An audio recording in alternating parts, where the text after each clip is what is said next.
Okay, hello. Okay, alright.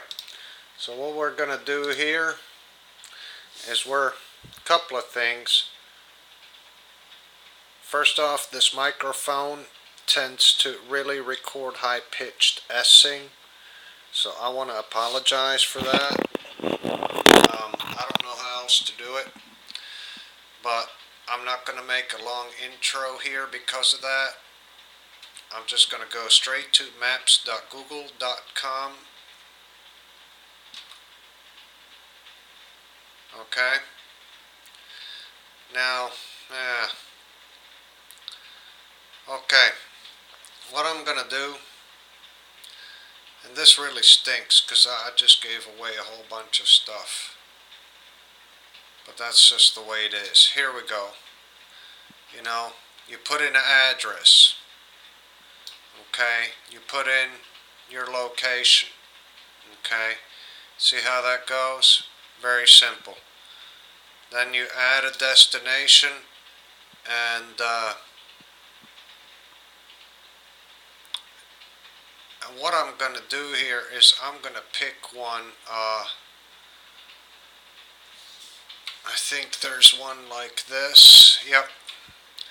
Okay. And I'm going to make this simple. You can keep adding these, but I'm just going to go back home. Okay. Now, there are two things I try and do. First of all, I want to keep this in a clockwise direction as much as possible. I am going to add a third destination. Um,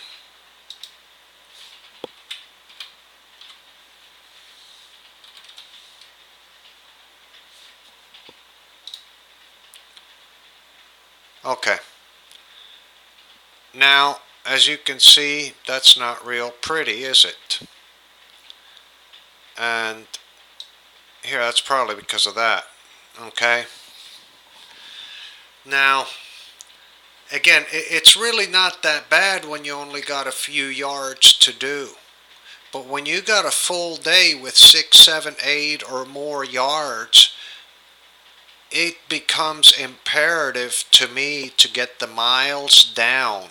Because not only is it better for the vehicle, obviously, but it can also save you time. So, for example, here what I'll do is I'll grab this Maury Street. I hope you can see my cursor. And I'm going to put it above Crenmore, like that. And you see I just went from an hour 34 to an hour 23, 50.2 miles instead of 60.1.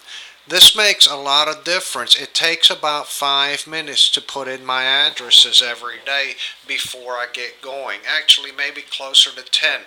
Once I got all this mapped out, I can send the directions to my phone. You see what I'm saying? You get me? Are you with me? Send the directions to my phone and have my phone GPS me the whole way. I do this every day before I even start the truck. You can do it the night before too. You know, because like I said, 2 or 3 stops, it's not that big of a deal. But I was surprised. This is my 15th year. I was really surprised at how much more efficient I was able to route my stops with just Google Maps. Okay, let me add another destination here. 3601 Jefferson Davis Highway.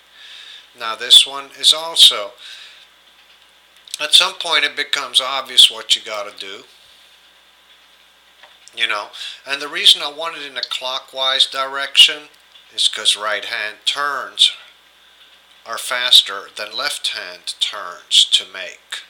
They're faster and less risky, especially with a trailer. You have less potential liability there. Left turns, so I just keep, to make things simple, I just keep things in a clockwise direction. I start out here and, go all around. And that keeps me from making as many left turns. I make more right-hand turns. It's been proven it's a better routing system. And again, it's not perfect, but it probably saves me It saves me time and it saves me miles, and that's money. I'm at that point in my business. I don't. I'm down to the fine tuning. I really am. I'm down to the nuts and bolts and the nitty gritty because I don't work out all the big kinks pretty much. There's really no other way of doing things for me than to do things to where it's like, geez, are you really wasting time with that? I'm like, yes, because everything else is already where it should be. You know. Um, I didn't mean to get long-winded, so I'm going to go ahead and conclude this. Thank you for watching.